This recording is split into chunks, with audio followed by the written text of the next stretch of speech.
Like, subscribe اور bell icon دبانا نہ بھولیں تاکہ ہماری آنے والی ہر ویڈیو سب سے پہلے آپ تک پہنچے۔ اور آپ کے کوئی سجیشنز ہو تو کمنٹ باکس میں کمنٹ کرنا نہ بھولیں۔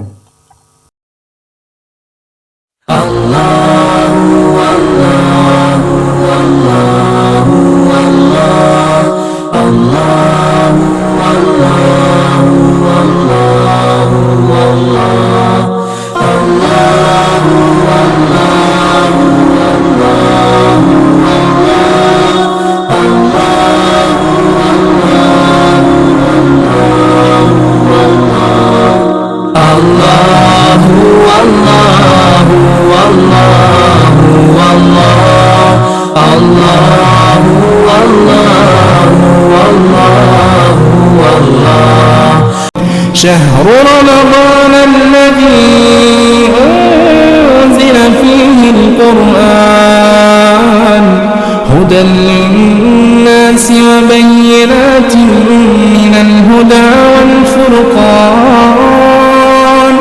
فمن شهد منكم الشهر فليصم ومن كان مريضا أو على سفر فعدة من أيام أخر۔ السلام علیکم ورحمۃ اللہ وبرکاتہ۔ بسم اللہ الرحمن الرحیم۔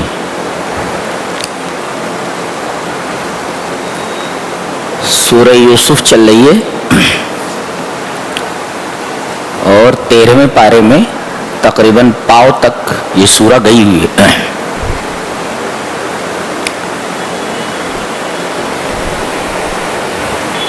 اس سورہ کریمہ کا اساسی محور 3 چیزیں ہیں۔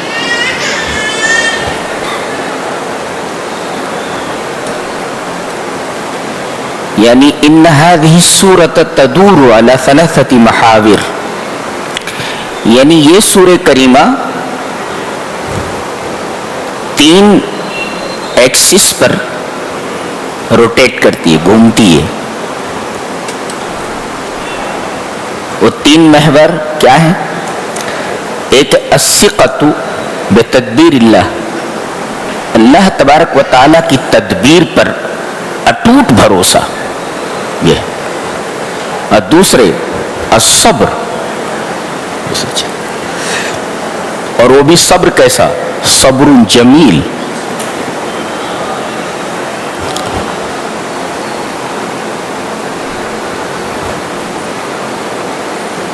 اور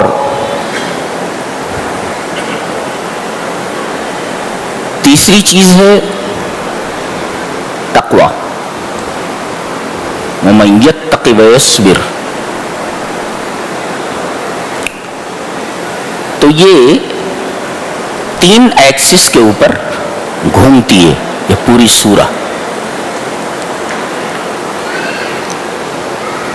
یہ سورہ کریمہ ایک خواب سے شروع ہوتی ہے اور اس کی تعبیر پر ختم ہو جاتی ہے۔ ایک ہے خواب، ایک ہے تعبیر خواب۔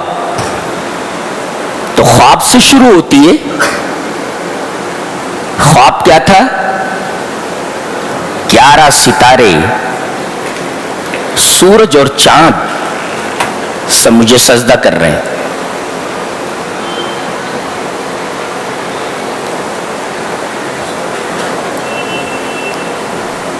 گیارہ ستارے کون؟ برادران یوسف، حضرت یوسف علیہ السلام کے بھائی۔ سورج کون؟ باپ۔ قمر کون؟ چاند کون؟ کہ ماں۔ یہاں سورج کہا گیا ہے باپ کو، اور قمر سے مراد ان کی ماں۔ اور آپ کو معلوم ہے کہ چاند کی روشنی یہ مستعار ہے سورج سے، یعنی عورت کو ہمیشہ مرد کے تحت رہنا چاہیے، اسی میں اس کی عزت ہے، اسی میں اس کی آبرو کی حفاظت ہے۔ اسی وجہ سے مردوں کو قوام بنایا گیا ہے۔ تو خواب یہ تھا، اور پھر تمام بھائی جمع ہو جاتے ہیں آخر میں اور سب سجدے میں گر جاتے ہیں، اور ماں باپ کو تخت کے اوپر بٹھا دیا جاتا ہے. یہ سورج، یہ چاند اور یہ 11 ستارے یہ سر بسجود ہیں. آپ فرما رہے ہیں ھذا تأویل رؤیایا، یہ میرے خواب کی تعبیر ہے. آخر میں فرمایا گیا ھذا تأویل رؤیا، یہ میرے خواب کی تعبیر ہے. تو یہ سورہ کریمہ ایک خواب سے شروع ہوتی ہے اور خواب کی تعبیر پر ختم ہو جاتی ہے.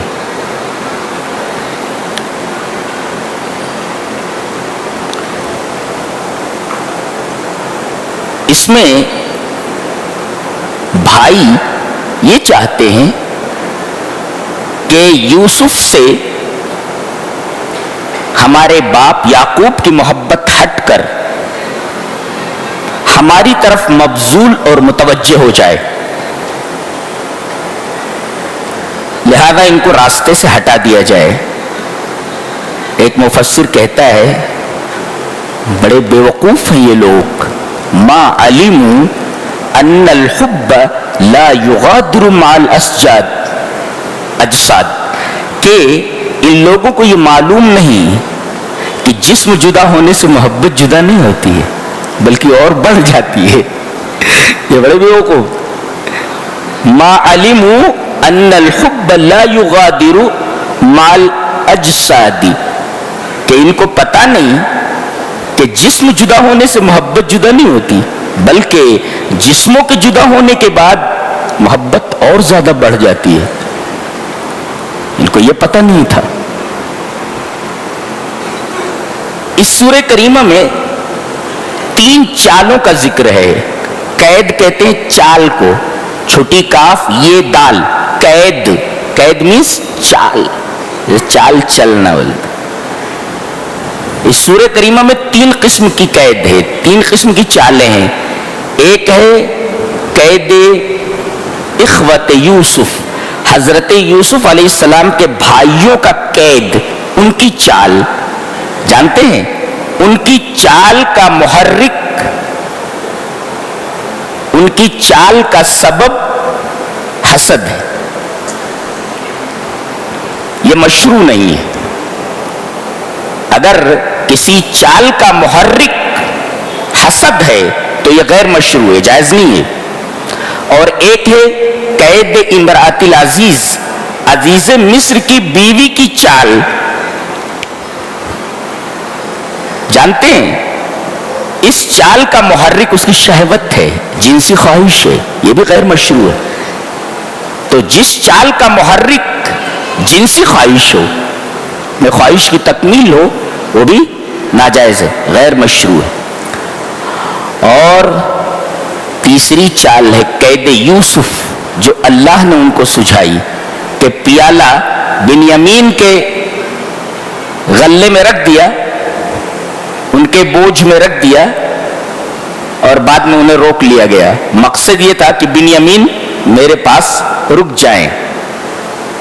تو یہ جو قید ہے اس کا محرک لم الشمل ہے، یعنی بچھڑوں کو ملا دینا ہے. ظاہر ہے کہ اس قید کا محرک بچھڑوں کو ملا دینا ہے. شیرازہ جو منتشر تھا اس کو جمع کر دینا ہے. تو بچھڑوں کو ملا دینا، اگر بچھڑوں کو ملانے کے لیے کوئی چال چلی جاتی ہے تو یہ امر مشروع ہے، یہ قید مشروع ہے، یہ جائز ہے جو حضرت یوسف علیہ السلام نے کیا. اسی وجہ سے اللہ تبارک و تعالیٰ نے اس قید کو، اس چال کو اپنی طرف منسوب کیا. کذالک کدنا لیوسف، ہم نے چال چلی یوسف کے لیے. اگر یہ چیز امر غیر مشروع ہوتی تو اللہ تبارک و تعالیٰ کی طرف ناجائز چیز کا انتساب نہیں ہوتا. کذالک کدنا لیوسف، ہم نے یہ قید کیا، ہم نے یہ چال چلی کہ بنیامین یوسف کے پاس رک جائیں، اور یہ چال ہم نے سجھائی حضرت یوسف کو. تو 3 قسم کا قید ہوتا ہے، 3 قسم کی چالیں ہیں. 2 چالیں جائز نہیں ہیں، ایک چال جائز ہے، مشروع ہے.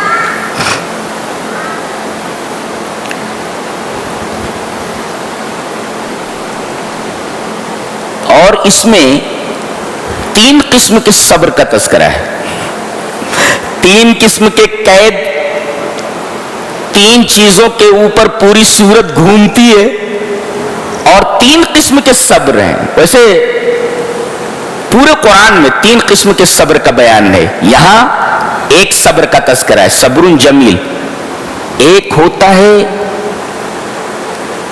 صبر جمیل, یعنی جمیل کے ساتھ تین چیزیں ہوتی ہیں. ایک صبر جمیل, خوبصورت صبر, اچھا صبر. اور ایک ہوتا ہے صفح جمیل, اور ایک ہوتا ہے حجر جمیل. فہجرہم حجرا جمیلا, سورہ مزمل میں.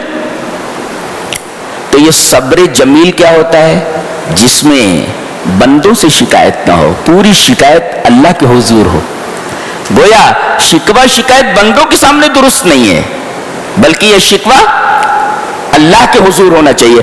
انما اشکو بسی و حزنی اللہ, میں شکایت کرتا ہوں اپنے دکھ اور تکلیف کی اور اپنے غم کی رب تعالیٰ کے حضور. گویا کہ شکایت رب تعالیٰ کے حضور جائز ہے, یہ قرآن حکیم سے ثابت ہے. تو کون سی شکایت ممنوع؟ جو شکایت بندوں کے سامنے ہو. رب کے سامنے جو شکایت ہو وہ تو عین مقتضا ہے ابدیت کا. تو ایک ہے صبر جمیل, خوبصورت صبر جس کے اندر شکوہ نہ ہو بندوں سے. اور ایک ہوتا صفح جمیل, خوبصورتی سے معاف کر دینا, درگزر کر دینا. یہ کیا ہوتا ہے؟ لا عتاب فی, اس کے اندر ڈانٹ ڈپٹ نہ ہو. چل ٹھیک ہے, کھلے ولے اندے, اس میں ڈانٹ ڈپٹ نہ ہو, معاف کر دیجئے آپ. اور ایک ہوتا حجر جمیل, خوبصورتی سے الگ ہو جانا, خوبصورتی سے چھوڑ دینا. اس میں کیا مطلب ہوتا ہے؟ لا اذا فیہ, اس کے اندر تکلیف نہ ہو. کسی کو آپ چھوڑ رہے ہیں تو تکلیف دے کر نہ چھوڑیں, احسان کے ساتھ چھوڑیں. تو تین چیزیں وہ جمیل کے ساتھ ہوتی ہیں, جن میں ایک صبر کے ساتھ جمیل ہے. اور صبر جمیل کا مطلب ہے جس کے اندر شکوہ شکایت بندوں سے نہ ہو. حضرت یوسف علیہ السلام جیل بھیج دیے گئے. کوئی خطا تھی؟ نہیں. قرآن حکیم بتاتا ہے کہ کسی شخص کا جیل میں چلے جانا اس کے مجرم ہونے کی دلیل نہیں ہے. بہت سے بے گناہ بھی جیل میں چلے جاتے ہیں. تو جیل میں جانا اس کے مجرم ہونے کی دلیل نہیں کہ یہ آدمی مجرم ہے. حضرت یوسف علیہ السلام جیل چلے گئے, کیا وہ مجرم تھے؟ ظاہر ہے کہ وہ مجرم نہیں تھے. اور اللہ تبارک و تعالی لوگوں کو, اپنے خاص بندوں کو کسی خاص کام سے, کسی وجہ سے بھی جیل بھیجتا ہے. یہاں جیل بھیجنے کا ایک فائدہ یہ ہوا کہ وہاں جو لوگ تھے, آپ کے بیرک کے جو ساتھی تھے, جس سیل میں تھے, اس سیل میں جو آپ کے ساتھی تھے, ان کے سامنے آپ نے توحید پیش کی اور بڑے خوبصورت انداز میں توحید کی دعوت دی. کہا کہ اے میرے جیل کے ساتھیو, یا صاحب السجن, اے میرے جیل کے ساتھیو, اللہ ارباب متفرقون خیر ام اللہ الواحد القہار, کیا بہت سے متفرق معبود یہ بہتر ہے, متفرق رب بہتر ہے, یا ایک واحد القہار؟ ظاہر ہے ایک پاگل آدمی بھی بتائے گا کہ آدمی ایک آدمی کا نوکر ہو یہ بہتر ہے چہ جائے کہ وہ 50 آدمیوں کا نوکر ہو. اے پانی لیا, اے کھانا لیا, اے ادھر آ, ایک ادھر رہا, ایک چائے لیا. مر جائے گا, یہ مر جاتے ہی. تو کہا ارباب متفرقون خیر ام اللہ الواحد القہار, ایک معبود بہتر ہے, ایک رب بہتر ہے, یا کئی؟ بہت بہترین طریقے سے انہوں نے توحید کی دعوت دی.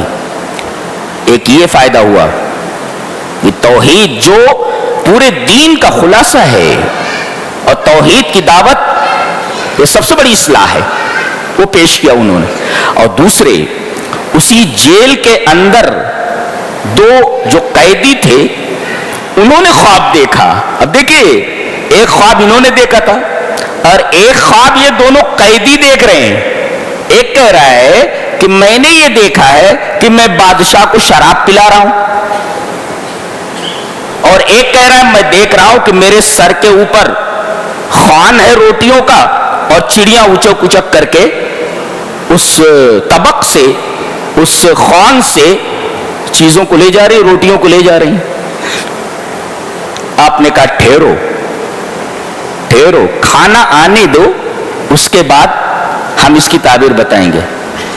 تو عام ترزقانی، اس کا مطلب پرانے زمانے میں بھی قیدیوں کو کھانا دیا جاتا تھا، کپڑا دیا جاتا تھا، اور بہت ساری سہولتیں انہیں مہیا کی جاتی تھی.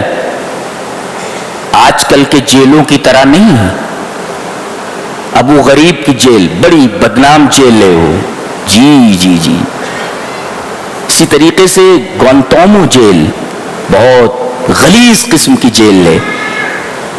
پتہ نہیں یہ لوگ جو انسانیت کی فلاح کے لیے کام کر رہے ہیں، سارے لوگ مل کر کے ان جیلوں کو ختم کیوں نہیں کر دیتے؟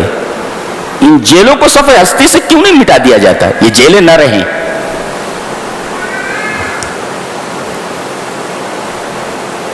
تو کہا کھانا آنے دو، اس کے بعد میں تعبیر بتاتا ہوں. کھانا آ گیا. کیوں؟ اس لیے کہ ابھی تعبیر بتا دیں گے تو ایک آدمی تو ویسے ہی کھانا نہیں کھائے گا. کہا کہ ان دونوں کو پر الزام تھا کہ بادشاہ کو زہر ان دونوں میں سے کس نے دیا ہے؟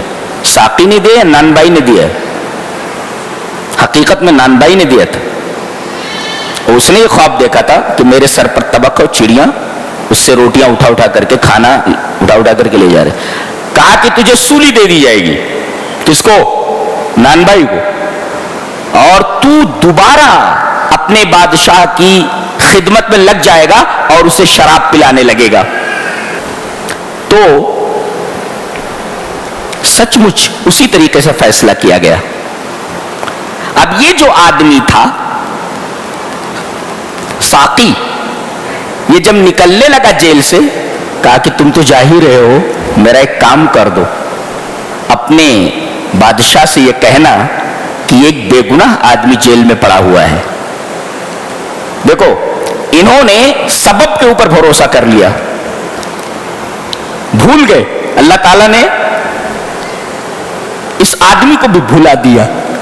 یہ بادشاہ کے پاس پہنچا تو مگر اسے یاد نہیں رہا کہ میرے جیل کے ساتھی نے کیا کہا ہے کہ کہہ دینا کہ ایک بے گناہ آدمی جیل میں پڑا ہوا ہے. بھول گیا. فانساہ الشیطان ذکر ربہ، ذکر کرنے سے شیطان نے بھلا دیا اور جیل میں کئی سالوں پڑے رہے. اب بادشاہ خواب دیکھتا ہے.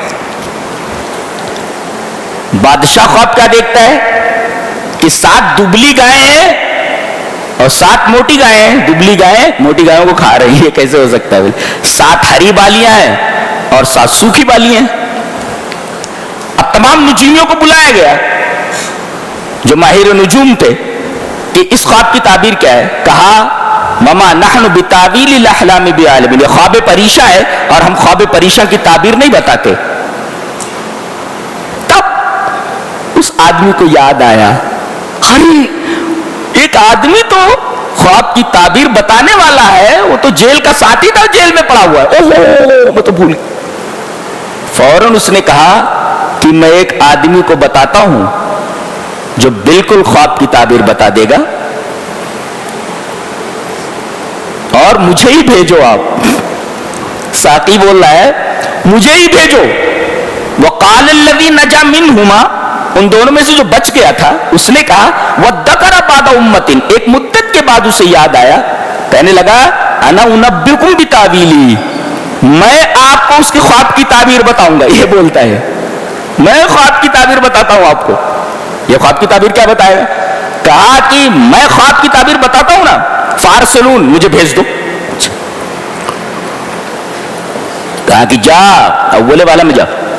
آتا ہے. یوسف علیہ السلام اتنے حلیم ہیں، یہ نہیں کہا کہ یہ آدمی، اس سے میں نے کہا تھا کہ اپنے بادشاہ سے میرا ذکر کرنا، بھول گیا. اس نے پیچھے مڑ کر کے مجھے دیکھا نہیں اور بھولے سے مجھے یاد نہیں کیا.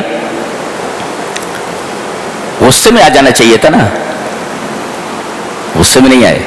یہ کہہ رہا ہے یوسف ایھا الصدیق، اے سچے یوسف، فافتنا، ہمیں بتاؤ، ہمارے بادشاہ نے خواب دیکھا ہے، فی سبع بقرات سمان، کہ 7 موٹی گائیں ہیں، یاکلہن سبع عجاف، کہ 7 دبلی گائیں ان کو کھا رہی ہیں، وسبع سنبلات خضر، 7 ہری بالیاں ہیں، واخر یابسات، اور 7 یہ سوکھی بالیاں ہیں،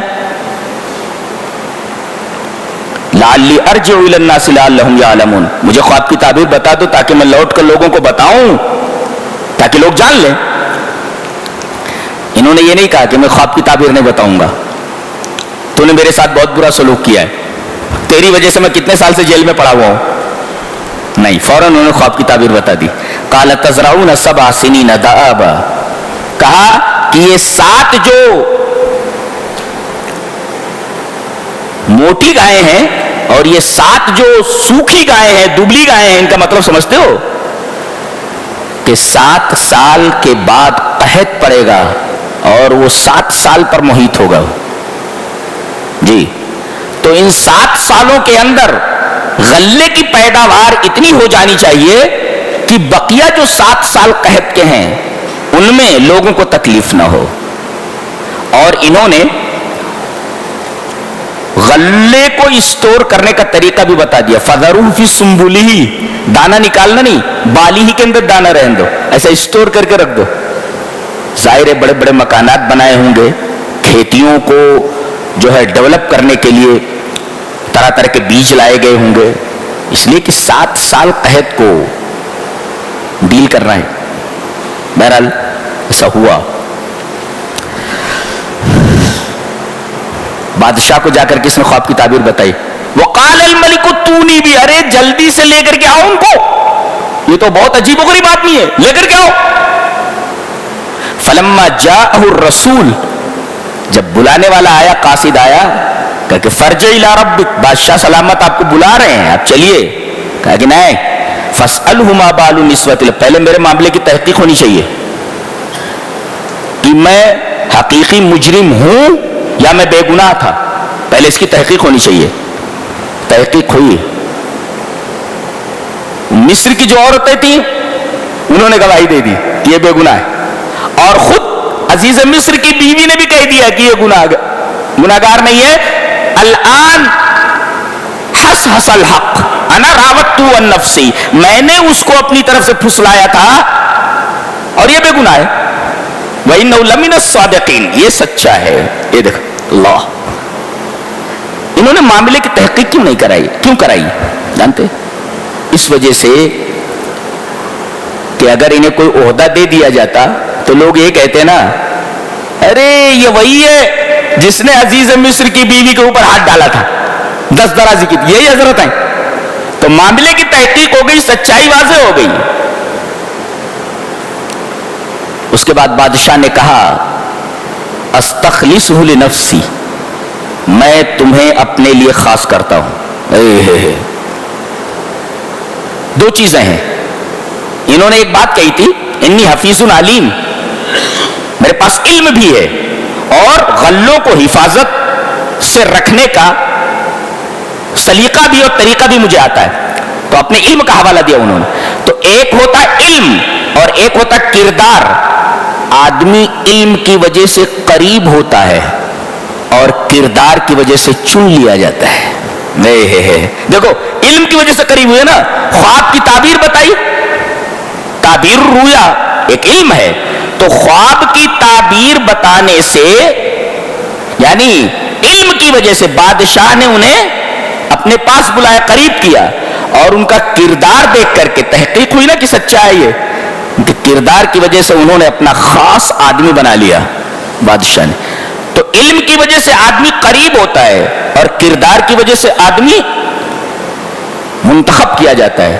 یہ ہے نیتا چننے کا، کارپوریٹر چننے کا، اور کسی عہدے پر بٹھانے کے لیے جو پروسیجر ہے وہ یہی ہے، ایک تو علم دیکھا جائے کہ اس عہدے کو سنبھالنے کے لیے اس کے پاس علم ہے یا نہیں ہے، اور دوسرے علم تو ہے مگر کردار نہیں ہے، دے دیا جائے تو اس عہدے کا کہیں غلط استعمال نہ کرے، اس لیے کہ یہ آدمی با کردار نہیں ہے، اس عہدے پر بیٹھ کر کے صرف اپنا گھر بھرے گا، لوگ جائیں جہنم میں.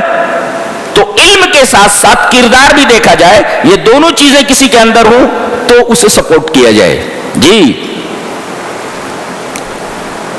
ایک مفسر لکھتا ہے اس کے اوپر, کہتا ہے کہ یا صاحب العلم, اے علم والے, اے علم والے, تیری ضرورت تو بادشاہوں کو ہوتی ہے, بادشاہوں کو بھی تیری ضرورت ہوتی ہے, جیسے یوسف کی ضرورت بادشاہ کو پڑ گئی, تو اے علم والے تیری ضرورت بادشاہوں تک کو ہوتی ہے, تو اپنے علم کو ملک الملوک, بادشاہوں کے بادشاہ کے راستے میں استعمال کر, جو بادشاہوں کا بادشاہ ہے. تو اپنے علم کو کہاں استعمال کرنا ہے؟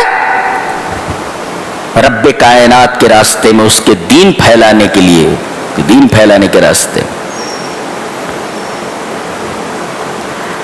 اب یہ قحط کا اثر وہاں بھی پہنچا جہاں کے حضرت یوسف تھے, کنعان میں پہنچا, ان کا جو گاؤں تھا. وہاں کئی اونٹ لے کر کے ان کے بھائی چلے کہ ہم بھی غلہ لے آئے, قحط پڑا ہوا ہے. وَجَاءَ إِخْوَةُ يُوسُفَ فَدَخَلُوا عَلَيْهِ فَعَرَفَهُمْ وَهُمْ لَهُ مُنْكِرُونَ. کہا گیا کہ یوسف علیہ السلام کے بھائی جیسے آئے, فَدَخَلُوا عَلَيْهِ, ان کے پاس ان کو پہنچایا گیا, فَعَرَفَهُمْ, دیکھ کر کے ان کو پہچان لیا کہ یہ وہی ہیں. وَهُمْ لَهُ مُنْكِرُونَ, ان لوگوں نے یوسف کو نہیں پہچانا. ان کے خواب و خیال میں بھی نہیں رہا ہوگا کہ جس کو ہم نے کنویں میں ڈال دیا تھا وہ اس وقت مصر کا بادشاہ ہے, عزیز مصر ہے. اور یہاں ایک نقطہ اور بھی ہے کہ وَجَاءَ إِخْوَةُ يُوسُفَ, یوسف علیہ السلام کے بھائی ہے, فَدَخَلُوا, فائے تاقیب ہے, جیسے آئے تیسے ہی انہوں نے کہا کہ ہمیں عزیز مصر سے ملنا ہے. ڈائریکٹ ان کو حضرت یوسف سے ملوا دیا گیا. نقطہ اس کے اندر یہ ہے کہ جو لوگ عہدوں پر ہیں, نیتا ہیں, کلکٹر ہیں, گورنر ہیں, لوگوں کو آسانی سے ان تک پہنچنے کا موقع فراہم کیا جائے تاکہ وہ بذات خود اپنی مشکلوں کو, اپنی پریشانیوں کو ان کے سامنے رکھ سکیں, جیسے کہ ڈائریکٹ ان لوگوں کو حضرت یوسف علیہ السلام کے پاس پہنچائے گئے. یہاں تو عالم یہ ہے کہ درباری لگے رہتے ہیں اور مین آدمی تک پہنچنے کے لیے آدمی بھٹکتا رہتا ہے, پریشان ہوتا رہتا ہے. قرآن حکیم کہتا ہے کہ ایسا نہیں ہونا چاہیے, بلکہ اپنی مشکلیں بیان کرنے کے لیے عہدے دار آدمی کے پاس, صاحب منصب کے پاس پہنچنے کے لیے آسانیاں فراہم کی جائیں, آسانی سے وہاں تک پہنچ جا سکے. حضرت یوسف تو پہچان گئے. اس کے بعد خیر خیریت پوچھی, کون کون ہے؟ بولے گھر میں ایک بوڑھا باپ ہے. بولے اور کون ہے؟ وہ اپنے بھائی کے بارے میں پوچھنا چاہ رہے تھے, بنیامین کے بارے میں. بولے ایک چھوٹا بھائی ہے ہمارا. اچھا, اب کے آنا تو اس کو لے کر کے آنا. فَإِن لَّمْ تَأْتُونِي بِهِ فَلَا كَيْلَ لَكُمْ عِندِي وَلَا تَقْرَبُونِ.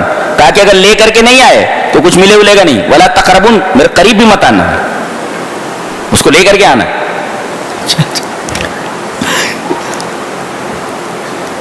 اور انہوں نے کہا بھی اوفی الکیل وانا خیر المنزلین, میں پورا پورا پیمانہ دے رہا ہوں کہ نہیں. جتنے اونٹ تم لائے ہو, 10 لوگ لائے ہو, اور 10 اونٹ کے اوپر میں نے غلہ رکھوا دیا ہے, کمی نہیں کی ہے. اس کے اندر ایک اور بات معلوم ہوئی. ایک مفسر لکھتا ہے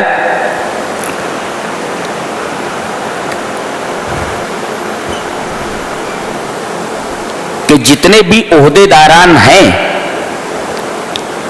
ان کو چاہیے کہ لوگوں کے حقوق پورے پورے پہنچا دیں. اوفل کیلا, پورے پورے پہنچا دیں. جس کو لوگ دیکھیں, ما تراہ الرعیہ, لوگ دیکھیں, لا یقرؤون فی التصریحات, اخبارات میں نہ دیکھیں, سچ مچ ان کے حقوق ان تک پہنچا دیے جائیں. اخبار میں نہ دے دیا جائے کہ ان تک سارے حقوق پہنچا دیے گئے ہیں.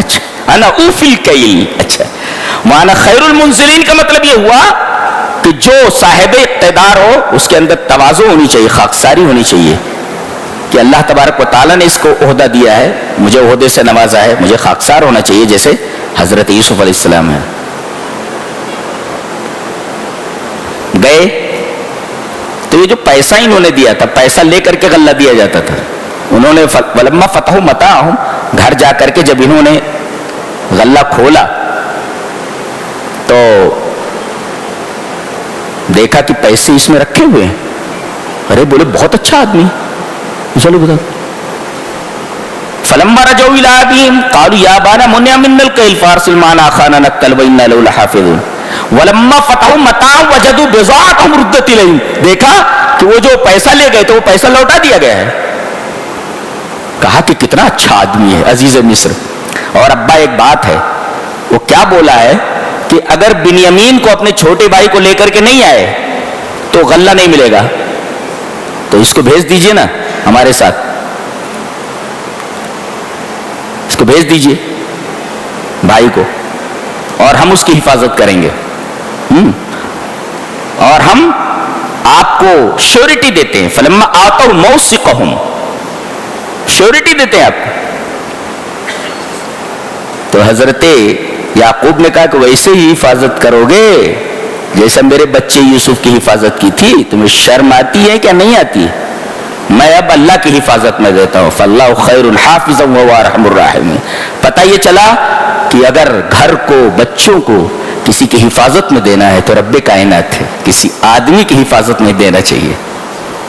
آدمی کی حفاظت کے اندر آدمی غیر محفوظ ہو سکتا ہے, لیکن رب کائنات کی حفاظت میں کوئی آدمی غیر محفوظ نہیں رہ سکتا. اللہ پوری اس کی حفاظت کرتا ہے.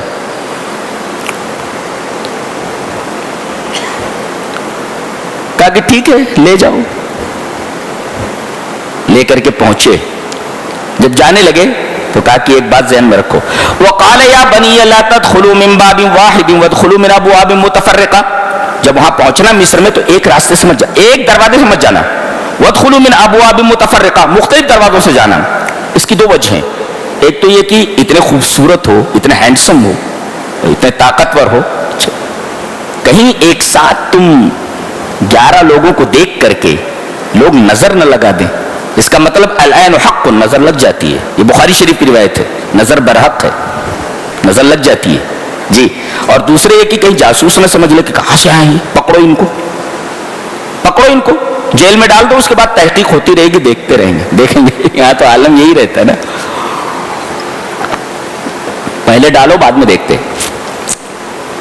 کہنے لگے ایک دروازے سے داخل مت ہونا, مختلف دروازوں سے داخل ہونا. اس کے بعد کہہ رہے وما اغنی عنکم من اللہ من شیء. یہ تدبیر جو میں بتا رہا ہوں, اگر اللہ اس تدبیر کو ناکام بنا دے تو یہ تدبیر ناکام ہو جائے گی. تو توکل کا مفہوم سمجھ میں آیا حضرت یعقوب کے بیان سے کہ آدمی تدبیر اختیار کرے مگر تدبیر کے اوپر ہی بھروسہ نہ کر لے بلکہ مدبر کے اوپر بھروسہ کرے. آدمی سبب اختیار کرے مگر سبب کے اوپر بھروسہ نہ کر لے بلکہ مسبب الاسباب کے اوپر بھروسہ کرے. یہ ہے توکل. پہلے اونٹ کو باندھ پھر توکل کر. کہا گیا کہ اللہ کے رسول اگر اونٹ نہیں بھاگے گا, ہمارا اونٹ ہے, تو اونٹ کو باندھنے کی کیا ضرورت ہے؟ تو اللہ کے رسول نے فرمایا پہلے اونٹ کو باندھ پھر توکل کر, اس لیے کہ باندھنے کے بعد بھی اونٹ بھاگ سکتا ہے جی. تو پہلے اونٹ کو باندھ پھر توکل کر.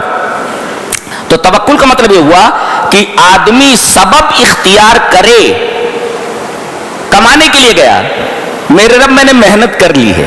دکان پر گیا, میرے رب میں نے ڈیوٹی دے دی ہے, اب کتنا تو رزق دیتا ہے تیرے اوپر ہے جی. اسی کا نام توکل ہے. اب آدمی کہے میں دکان ہی پر نہیں جاؤں گا, رزق آسمان سے اترے گا, تو ایسا تھوڑی ہوتا ہے. آدمی تدبیر اختیار کرے مگر تدبیر کے اوپر بھروسہ نہ کرنے بلکہ مدبر کے اوپر بھروسہ کرے. آدمی کسی چیز کے حصول کے لیے سبب اختیار کرے مگر سبب پر کلی طور پر بھروسہ نہ کرے, کلی طور پر مسبب الاسباب کے اوپر بھروسہ کرے. دیٹ از کالڈ توکل. یہ ہے. لے کر کے گئے, پہنچے. اب بنیامین کو دیکھا, خوش ہو گئے. حضرت یوسف علیہ السلام پہچان کے میرا چھوٹا بھائی. کہا کہ تم لوگوں سے تو مل ہی چکا ہوں, اس سے ملا نہیں ہوں, تو میں ذرا تنہائی میں ملنا چاہتا ہوں. وہ ٹھیک ہے, لے گئے. وہ بادشاہ ہے, وہ لے گئے ہوں گے آفس میں یا اپنے کمرے میں. کہا تم مجھے پہچانتا ہے؟ بولے نہیں. بولے انا اخوک، میں تیرا بھائی ہوں. میں تیرا بھائی ہوں. بنیامین پریشان ہے، یہ میرا بھائی کیسے ہو سکتا ہے؟ تم مصر کا بادشاہ، یہ کیسے؟ انا اخوک، آئی ایم یور برادر. انا اخوک، میں تیرا بھائی ہوں. فلا تبتئس بما كانوا يعملون، تو غم مت کر اس چیز پر جو وہ لوگ کر رہے تھے تیرے ساتھ. میں جانتا ہوں تیرے ساتھ انہوں نے کیا کیا کیا ہے. اب بتائیے حضرت بنیامین کی کیا حالت ہوئی ہوگی. میرا وہ بچھڑا ہوا بھائی ہے، وہ مل گیا ہے، اور اس وقت معمولی عہدے پر نہیں، مصر کی پوری مفتاح، پوری کنجی اس کے ہاتھ میں. اتنا بڑا آدمی ہے. لو انا اخوک، میں تیرا بھائی ہوں. کتنی بڑی بات.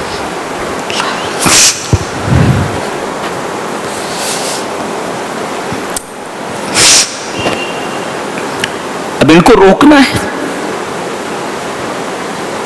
تو وہ جو سونے کا پیالہ تھا بادشاہ کا، وہ ان کے کجاوے میں رکھ دیا گیا ہے، ان کے سامان میں رکھ دیا گیا. جب یہ چلے تو کہا پکڑو ذرا ان کو، ہمیں شبہ ہے کہ یہ لوگ بادشاہ کے سونے کا پیالہ لے کر جا رہے ہیں. بادشاہ کا پیالہ ہے.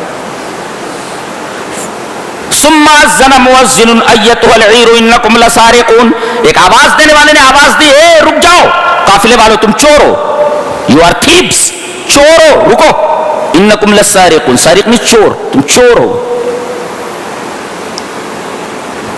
پلٹے کہ ماذا تفقدون، کیا گم ہو گیا ہے؟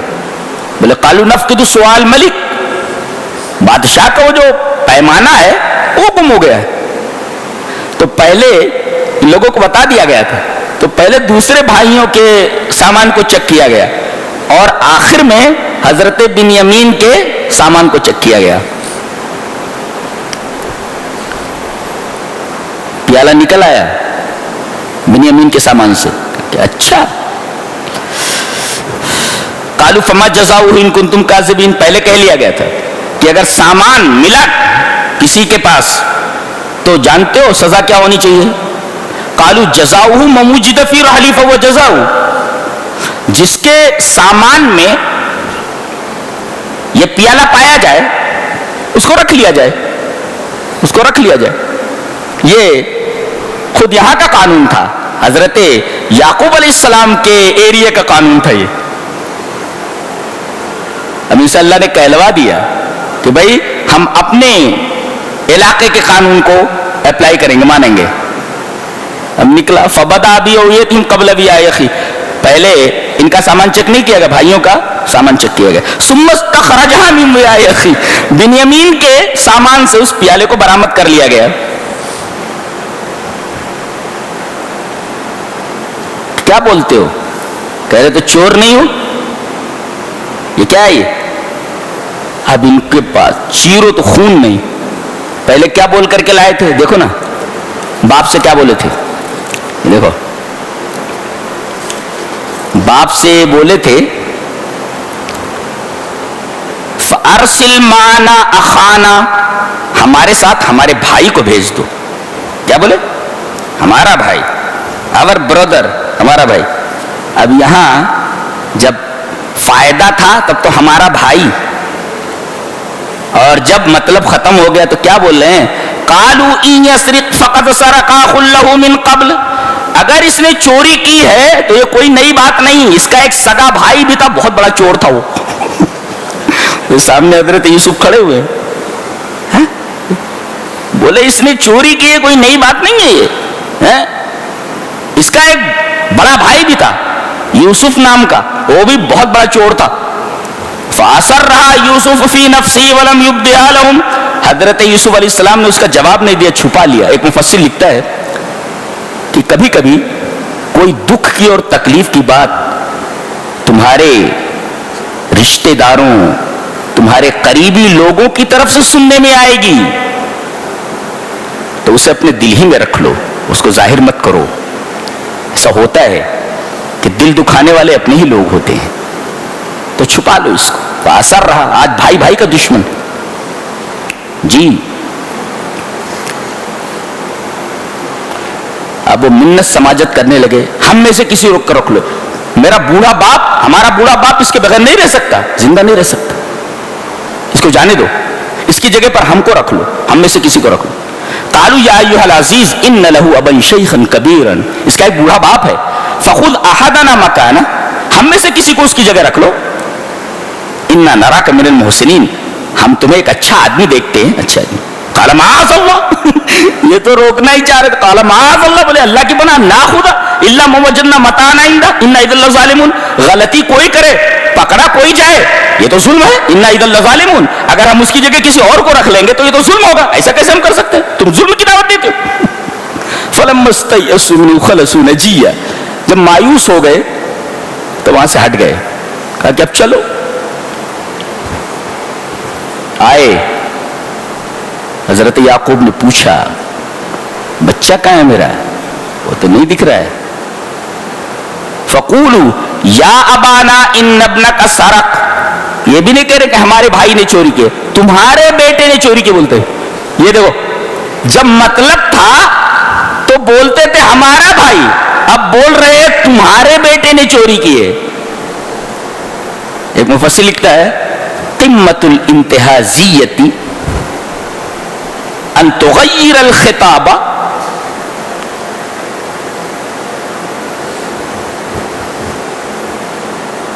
بعد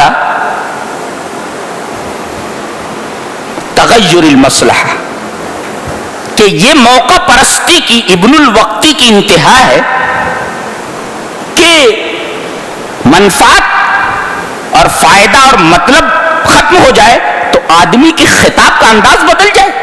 پہلے تو ہمارا بھائی, اب کہہ رہے تیرا بیٹا, تمہارے بیٹے نے چوری کی بولتے, لے جانا تھا تو ہمارا بھائی, اور جب مطلب ختم ہو گیا تو کہہ رہے کہ تیرے بیٹے نے, آپ کے بیٹے نے چوری کی. یہ موقع پرستی کی اور ابن الوقتی کی انتہا ہے, قمۃ الانتہازیہ. اور ہم نے تو دیکھا نہیں کہ بھئی اس نے چوری کی ہے, بس جو لوگ بول رہے ہیں وہی ہم بول رہے ہیں. باپ پوچھ سکتا تھا تم نے چوری کرتے ہوئے دیکھا, تو پہلے ہی بول دیا انہوں نے وما شہدنا الا بما علمنا.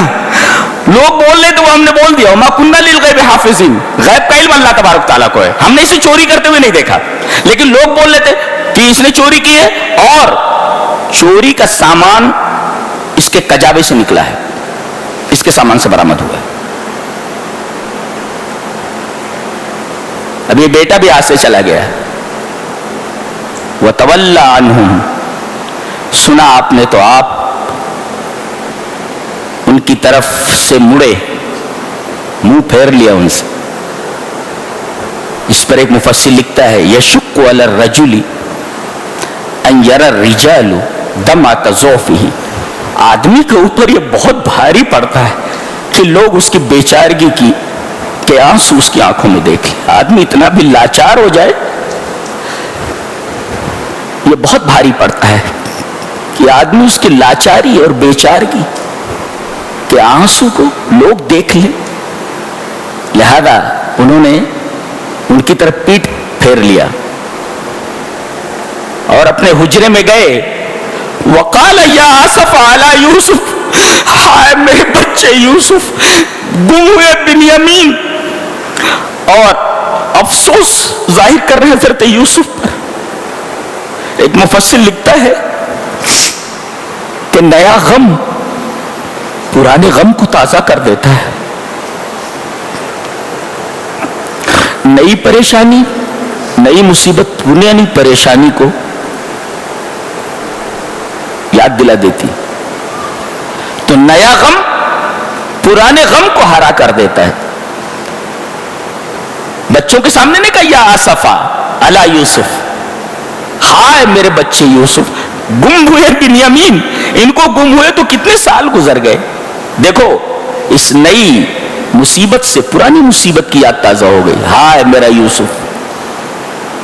وَبِيَزَّتْ عَيْنَاهُ مِنَ الْحُزْنِ, ان کی آنکھیں غم کی وجہ سے سفید ہو گئی تھی. ایک صاحب نے لکھا کہ اعظم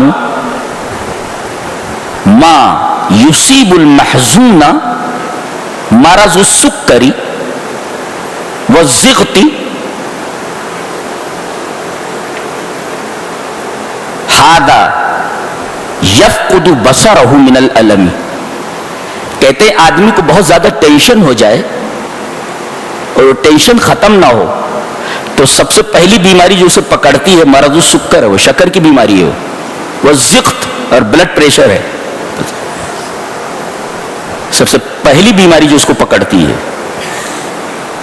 مفسر کا تجربہ ہے، بولتا ہے کہ اگر غم مسلسل ہو تو آدمی شکر کی بیماری میں مبتلا ہو جاتا ہے اور بلڈ پریشر ہو جاتا ہے، اس کو زغط ہو جاتا ہے، جس سے اس کی آنکھوں کی بینائی چلی جاتی ہے.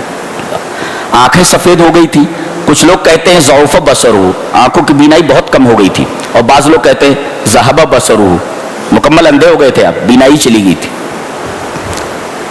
اور فہو کظیم، کظیم کا مطلب ہوتا ہے کاظم الحزن لا یظہر بین الناس، گھٹ گھٹ کر کے اندر اندر گھٹتے رہنا، اپنے غم کو پیتے رہنا اور لوگوں کے سامنے ظاہر نہ کرنا، اس کو کہتے ہیں کظیم. جو اندر اپنے غم کو لیے ہوئے گھٹ رہا ہو، لوگوں کے سامنے اسے بیان نہ کر رہا ہو، ظاہر نہ کر رہا ہو، تو اس کو کہتے ہیں کظیم، گھٹ گھٹ کر جی رہا. ایک بیٹا تو گیا ہی تھا، دوسرا بیٹا بھی چلا گیا.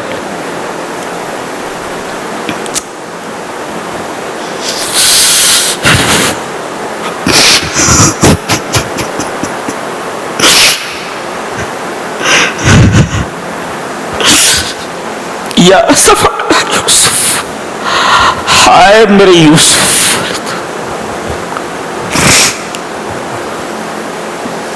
وَيَبْكِي فِي خَلْوَتِهِ، اپنی خلوت میں رو رہے تھے.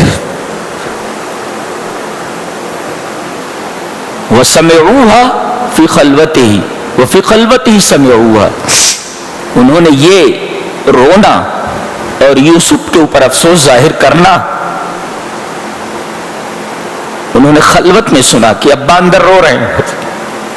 لوگوں کے سامنے نہیں روئے، وہ اندر سے ان کی آواز آئی تو ان لوگوں نے سنا.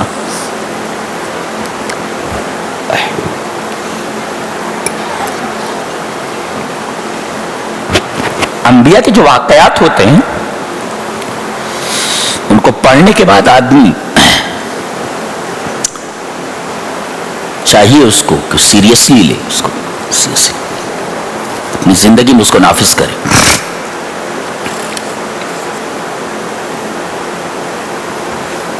کہا جاؤ میرے یوسف کو تلاش کرو. یہ نہیں کہہ رہے بنیامین کو تلاش کرو، اس لیے کہ بنیامین کے بارے میں معلوم ہے کہ وہ ان کے پاس ہے، وہ مل جائے گا. اس لیے کہ بادشاہ نے روک لیا ہے. یہ کہہ رہے ہیں یا بنی یذھبوا، میرے بچوں، میرے بیٹوں، فتحسسوا من یوسف، میرے بچے کو ڈھونڈو، واخیہ، اور اس کو بھی ڈھونڈو. پہلے یوسف کا تذکرہ ہے پھر اخی کا، اس وجہ سے کہ یوسف کے بارے میں تو معلوم ہے کہ وہ لاپتہ ہیں، لیکن اخی ان کے بھائی کے بارے میں پتہ تو ہے لیکن پتہ نہیں ملے گا کہ نہیں ملے گا. لہذا یوسف کا تذکرہ پہلے، اخی کا بعد میں ہے.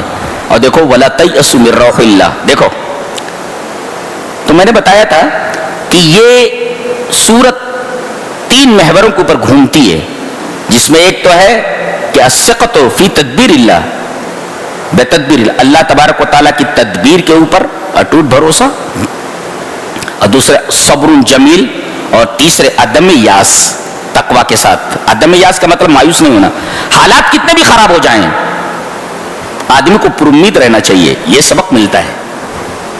آدمی کو کبھی ہمت نہیں ہارنی چاہیے، کبھی امید کا دامن نہیں چھوڑنا چاہیے. دیکھیں ایک باپ ہے 20 سال سے بچہ گم ہے، لیکن امید ہے کہ امید کا چراغ جل ہی رہا ہے. اجڑ گیا ہے یہ گھر اور چراغ جلتا ہے، ایسا ہونا چاہیے. دل کا گھر اجڑ جائے مگر کھنڈر میں اس گھر کے چراغ جلتے رہنا چاہیے امیدوں کا. تباہ کار ہے دل اور امید باقی ہے، تباہ کار ہے دل اور امید باقی ہے. اجڑ گیا ہے یہ گھر اور چراغ جلتا ہے. تو تو دل کتنا بھی ٹوٹ جائے، دل کا گھر کھنڈر ہو جائے، دل کا محل کھنڈر میں تبدیل ہو جائے، مگر اس میں آرزوؤں کا، یادوں کا اور امیدوں کا چراغ بجھنا نہیں چاہیے، جلتے رہنا چاہیے. انڈرسٹینڈ؟ یہ تعلیم ملتی ہے. اس بڑی حیرت انگیز بک ہے، اسے سینے سے لگا لو ساری پریشانیاں دور ہو جاتی. بہت عجیب و غریب بک ہے، معلوم ہے.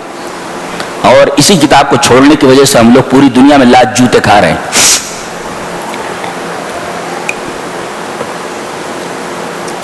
گئے، حضرت یوسف نے کہا اب ظاہر کر دینا چاہیے، اب ظاہر کر دینا چاہیے، بہت ہو گیا. قال هل علمتم ما فعلتم بيوسف. اب گئے، کہا کہ وہ بچے کو واپس کر دو، اس کا باپ بہت پریشان. قال هل علمتم ما فعلتم بيوسف. تمہیں معلوم ہے تم نے یوسف کے ساتھ کیا کیا تھا؟ بولنے لگے اس کو کیسے معلوم، یوسف کے بارے میں اس کو کیسے معلوم؟ ڈاؤٹ ہوا ان کو، غور سے دیکھا، سمجھ میں آ گیا. قالوا أئنك لأنت یوسف، تم یوسف تو نہیں ہو؟ قال أنا یوسف وهذا أخي. میں یوسف ہی، میرا بھائی ہے. ظاہر کر دیا انہوں. اور فوراً کہا لا تثریب علیکم اليوم، آج تمہارے اوپر کوئی ملامت نہیں ہے اور تمہارے اوپر کوئی عار نہیں ہے. اور جانتے ہیں لا تثریب علیکم اليوم کہہ کر کے کیا کہہ رہے ہیں؟ یغفر اللہ لکم، اللہ تمہیں معاف کرے. کتنی بڑی بات ہے یہ، کتنی بڑی بات ہے. پہلے کر رہے ہیں، پہلے کہہ رہے ہیں کہ میں نے تم کو معاف کر دیا، میں تم کو ملامت نہیں کروں گا جو تم نے میرے ساتھ کیا، اور میں تم کو عار بھی نہیں دلاؤں گا. یہ کہنے کے بعد کہہ رہے ہیں اب تمہیں اللہ معاف کرے. یغفر اللہ لکم، اللہ تمہیں معاف کرے. اور کہنے لگے میری قمیص لے جاؤ، میرے ابا کے چہرے کے اوپر ڈال دو، بینائی آ جائے گی. ایک قمیص لے جانے کی کیا ضرورت تھی؟ کچھ اور چیز بھیج دیتے. ارے اسی قمیص کی وجہ سے تو غم آیا تھا. اس قمیص کو دیکھ کر کے وہ لائے تھے نا، بھیڑیا کھا گیا تو اس قمیص کو دیکھ کر کے غم شروع ہوا تھا. اب یہ قمیص لے جا کر کے ڈال دو، یہ قمیص ہی ذریعہ بن جائے آپ کے سرور کا، خوشی کا. تو اس نے غم دیا تھا اور اسی قمیص کو لے جاؤ کہ خوشی مل جائے. تو جس جہت سے غم لاحق ہوا تھا اس جہت سے سرور بھی داخل ہونا چاہیے. لہذا قمیص لے جاؤ. لے گئے. وہ کہنے لگے میں بولتا نہیں تھا کہ میرا بچہ زندہ ہے، بولے تو، اور میں کہہ نہیں تھا اللہ کی رحمت سے مایوس نہیں ہونا چاہیے. یہ توکل ہے. دیکھو دل ٹوٹ چکا ہے مگر امیدوں کا چراغ اب بھی اس ٹوٹے ہوئے کھنڈر کے اندر، اس ٹوٹے گھر کے اندر جل رہا ہے. تو دل کتنا بھی ٹوٹ جائے امیدوں کا چراغ بجھنے مت دو. یہ تعلیم ملتی ہے اس سورہ کریمہ سے. ہمیں کسی سے ڈرنے کی ضرورت نہیں ہے، امیدوں کا چراغ جلتے رہنا چاہیے. ایک دن اللہ تبارک و تعالیٰ اچھے دن لائے گا انشاءاللہ. پھر وہ اپنے ماں باپ کو بٹھایا، انہوں نے وَخَرُّوا لَهُ سُجَّدًا وَقَالَ يَا أَبَتِ هَذَا تَأْوِيلُ رُؤْيَا.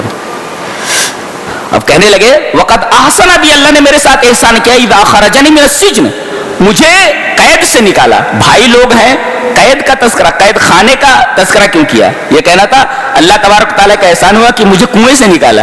کنویں سے نکالنے کی بات نہیں کی تاکہ بھائی لوگ شرمندہ نہ ہوں، جیل سے نکالنے کی بات کی. اللہ اکبر. یہ ہے دیکھو اخلاق ہے ایک بھائی کا، ایک بھائی کے تئیں. ایک اچھے بھائی کا اخلاق ایک خراب بھائی کے تعلق سے. اس کا احسان ہے کہ اس نے جیل سے نکالا، یہ نہیں کہا کہ اس کا احسان ہے کہ کنویں سے نکالا تاکہ بھائی لوگ شرمندہ نہ ہو. خیال اور دعا کر رہے ہیں توفنی مسلم و الحقنی بالصالحین، میرے رب میری موت دینا تو اسلام کے اوپر دینا. اے ہے تو ہر مومن کو دعا کرنی چاہیے، میرے رب موت دینا تو اسلام کے اوپر موت دینا. یہ حضرت یوسف علیہ السلام کی دعا ہے. سورہ رات شروع ہوتی ہے، جانتے ہیں سورہ رات میں 32 ایسے مظاہر کونیہ کا ذکر ہے. مظاہر جانتے ہیں؟ فینومینا. تو 23 فینومینا مذکور ہیں اس کے اندر. اور ایسے فینومینا ہیں، یہ ایسے مظاہر ہیں کہ جو موجب اور سالب دونوں ہیں، یعنی نگیٹو اور پازیٹو دونوں ہیں. جیسے کرنٹ ہوتا ہے نا، جب تک نگیٹو اور پازیٹو کو ملایا نہ جائے تب تک بتی نہیں جلتی ہے. تو ایک نگیٹو ہوتا ہے، ایک پازیٹو ہوتا ہے، ایک موجب ہوتا ہے، ایک سالب ہوتا ہے. تو اس میں جتنے 32 مظاہر کونیہ ذکر ہے سب کے اندر دونوں تار ہیں، موجب بھی اور سالب بھی. مثلا سحاب کا تذکرہ ہے، بادل کا، وَيُنشِئُ السَّحَابَ الثِّقَالَ. اللہ نے فرمایا کہ دیکھو بادل کو، بادل کے اندر ایک تو پانی ہوتا ہے اور اسی کے اندر آگ ہوتی ہے، چمکتا ہے نا ایسے بادل کے اندر سے بجلی چمکتی.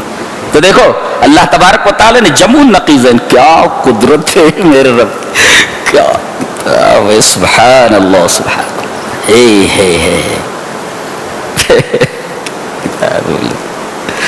بادل ہے، دیکھو موجب بھی سالب بھی ہے نہیں. بادل میں پانی ہے، دیکھو یہ موجب ہے، اور سالب نیگیٹو کیا ہے؟ بجلی ہے اس کے اندر چمکتی بادلوں کے اندر. ایسے جتنے بھی مظاہر آپ دیکھ لو نا، ہر ایک کو گن لو، جتنے بھی سائنس پڑھنے والے طلبہ ہیں 32 فینومینا کو نکالیں یہاں سے، 32 مظاہر کو، اور اس کے اوپر غور کریں.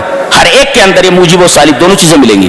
گویا کہ جمع نقیض ہیں. اللہ تبارک تعالیٰ کیا قدرت، کیسی کتاب ہے. اور اس کے بعد کہا جا رہا ہے کہ کھیت ایک ہی ہے، مٹی ایک ہی ہے، اور درخت الگ الگ ہے، پانی بھی جو ہے ایک ہی ہے، وہ اس کا بھی ماء واحد، ایک ہی پانی سے سیراب کیے جاتے ہیں. لیکن پپیے کے درخت سے پپیا نکلتا ہے، انگور کی بیل سے انگور نکلتا ہے. بولے پانی ایک ہی ہے، مشین ایک ہی، مگر پروڈکٹس اتنے سارے ایک ایسے. دنیا میں کوئی مشین ایسی ہے کہ مشین ایک ہو اور لاکھوں پروڈکٹ اس سے نکلے؟ ایسا نہیں ہو سکتا. یہ ہماری قدرت ہے، ہم ایسا کرتے ہیں. بولے تو کیا شان ہے بات کرنے کی. اللہ اکبر. فرمایا گیا ان اللہ لا یغیر ما بقوم حتی یغیروا ما بانفسہم. جب تک آدمی اپنے آپ کو نہیں بدلتا تب تک اللہ اس کی حالت کو نہیں بدلتا. حضرت علی رضی اللہ تعالیٰ عنہ آپ کے داماد محترم فرماتے ہیں قال علی بن ابی طالب رضی اللہ تعالیٰ ما نزل بلاء الا بذنب ولا رفع الا بتوبۃ. کوئی بھی مصیبت آدمی کے اوپر آتی ہے تو گناہ کی وجہ سے آتی ہے اور نہیں اٹھائی جاتی مگر توبہ کے ذریعے. نہیں آتی ہے تو گناہ کی وجہ سے اور اٹھائی جاتی ہے تو توبہ کے ذریعے. لہذا آدمی گناہ کرے تو اس کے بعد توبہ کر لے تاکہ اگر کوئی مصیبت آنے والی ہو تو مصیبت دور ہو جائے. جی. اور اس کا محور کیا ہے؟ یہ بتایا گیا کہ حق جو ہوتا ہے نا وہ مضبوط ہوتا ہے، اس کی جڑیں مضبوط ہوتی ہیں، اور باطل جو ہوتا ہے وہ بظاہر خوشنما معلوم ہوتا ہے. ایک ناری مثال دی گئی کہ مائی مثال دے گی. ایک پانی کی مثال کہ جب پانی برستا ہے تو وادیوں کے اندر جو سیلاب ہوتا ہے نا تو اوپر دیکھو جھاگ ایسے، وہ جو حباب ہوتا ہے بلبلا کیا کہتے ہیں اس کو، وہ جھاگ، تو وہ پانی کے اوپر چلتا رہتا ہے اکڑتا ہوا ایسے، اور تھوڑی دیر کے اندر خوش ختم ہو جاتا ہوں. تو کہا باطل کا یہی حال ہے، اوپر اوپر دکھ رہا ہے نا، اور جو پینے کا پانی ہوتا ہے وہ نیچے بیٹھ جاتا ہے. تو نیچے جو بیٹھ جائے، نیچے جو ہوتا ہے بظاہر ایسا لگتا ہے حق دب گیا ہے، حق دبا نہیں ہے، حق نیچے ہو گیا ہے. اس لیے کہ نیچے رہنے والی چیز نافع ہوتی ہے. واما ما ينفع الناس فيمكث في الارض. جو چیز لوگوں کے لیے نافع ہوتی ہے وہ زمین میں بیٹھ جاتی ہے. اللہ، اسی وجہ سے حق راسخ ہوتا ہے اور باطل جو ہوتا ہے ضعیف ہوتا ہے، وہ جعلی ہوتا ہے، اس کے اندر دم نہیں ہوتا کچھ، اسی بلبلے کی طرح. اور اس کے بعد ایک ناری مثال دی گئی، تو پانی کی مثال ہے. نار کی مثال کیا ہے؟ زیورات کو جب پگھلاتے ہیں تو اوپر سے میل نکلتا ہے، یہ اوپر، لیکن جو چیز بیٹھ جاتا ہے نیچے وہ سونا ہوتا ہے. تو گویا کہ حق کی مثال مائع صافی کی طرح ہے، صاف پانی کی طرح ہے، اور حق کی مثال حلیت خالصہ کی طرح ہے، خالص زیور کی طرح ہے. اور باطل کی مثال جھاگ کی طرح ہے، اور جھاگ بظاہر ایسا نظر آتا ہے ابھرا ہوا، مگر زیادہ دیر تک وہ سطح پر باقی نہیں رہتا، آگے چل کر کے بجھ جاتا ہے. اس کے بعد کہا گیا الا بذکر اللہ تطمئن القلوب. دیکھو بذکر اللہ، اس میں ظرف کو مقدم کیا گیا ہے، اور نحو کا قاعدہ یہ ہے کہ تقدیم ما حق تاخیر یفید الحصر. جس چیز کو بعد میں لانا چاہیے پہلے لے آیا جائے تو اس میں حصر کا فائدہ ہوتا ہے. تب اس میں کیا کیا گیا؟ یہ نہیں کہا گیا بذکر تطمئن قلوبہم بذکر اللہ، ایسا نہیں کہا گیا، بلکہ یہ کہا گیا بذکر اللہ تطمئن القلوب. بذکر اللہ، ذکر اللہ کیا مطلب ہوا؟ اگر کہہ دیا جاتا تطمئن قلوبہم بذکر اللہ تو ایسا لگتا کہ اللہ کے ذکر کے علاوہ بھی کوئی ایسی چیز ہے جس سے سکون ملتا ہے. بذکر اللہ کہہ کر کے بتا دیا گیا کہ سکون صرف یہی ہے، بقیہ کہیں سکون نہیں ہے. بذکر اللہ کو لا کر کے بتا دیا گیا کہ اللہ کے ذکر ہی سے دل مطمئن ہوتے ہیں. پہلے لا کر کے بتا دیا گیا، بعد میں لایا جاتا تو پتا چلتا کہ اللہ کے ذکر کے علاوہ کوئی ایسی چیز بھی ہے جو سکون دیتی ہے. بتا دیا گیا کہ اللہ کے ذکر کے علاوہ کوئی چیز ایسی نہیں ہے جو دل کو سکون دے سکے. الا بذکر اللہ تطمئن القلوب. اے ہے کیا بات ہے، کیا بات ہے، سبحان اللہ۔ اس کے بعد سورہ ابراہیم ہے۔ سورہ ابراہیم کے اندر خاص بات ہے، حضرت ابراہیم دعا کر رہے ہیں، ان کی دعا دیکھ لو پہلے، بڑی پیاری دعا ہے۔ اس دعا کا ایک ٹکڑا خالی پیش کرتا ہوں، باقی آپ لوگ ترجمے میں دیکھ لو کیا ہے۔ ربنا لیقیموا الصلاۃ، اے ہمارے رب، میں اپنی ذریت کو، اپنی اولاد کو تیرے محترم گھر کے پاس بسا رہا ہوں۔ ربنا انی اسکنت من ذریتی بواد غیر ذی زرع عند بیتک المحرم، تیرے محترم گھر کے پاس میں اپنی ذریت کو بسا رہا ہوں۔ اس کے بعد کہہ رہے وارزقہم من الثمرات، اور ان کو پھلوں کا رزق دے۔ تو پہلے نماز کا تذکرہ ہوا کہ نماز قائم کرے، اور دوسرے رزق کا، یعنی باپ کو چاہیے کہ اپنے بچوں کے لیے دنیا بھی مانگے اور آخرت بھی مانگے، دنیا بھی مانگے اور آخرت بھی مانگے، لیکن پہلے آخرت مانگے۔ دیکھو، آپ بچوں کو ڈاکٹر بنائیے، انجینئر بنائیے، لیکن اس سے پہلے دیندار بنائیے۔ جی، اگر دین نہیں ہے زندگی میں تو وہ ڈاکٹر نہیں، ڈاکو ہے۔ دال سے ڈاکٹر، ڈی سے ڈاکٹر، ڈی سے ڈاکو۔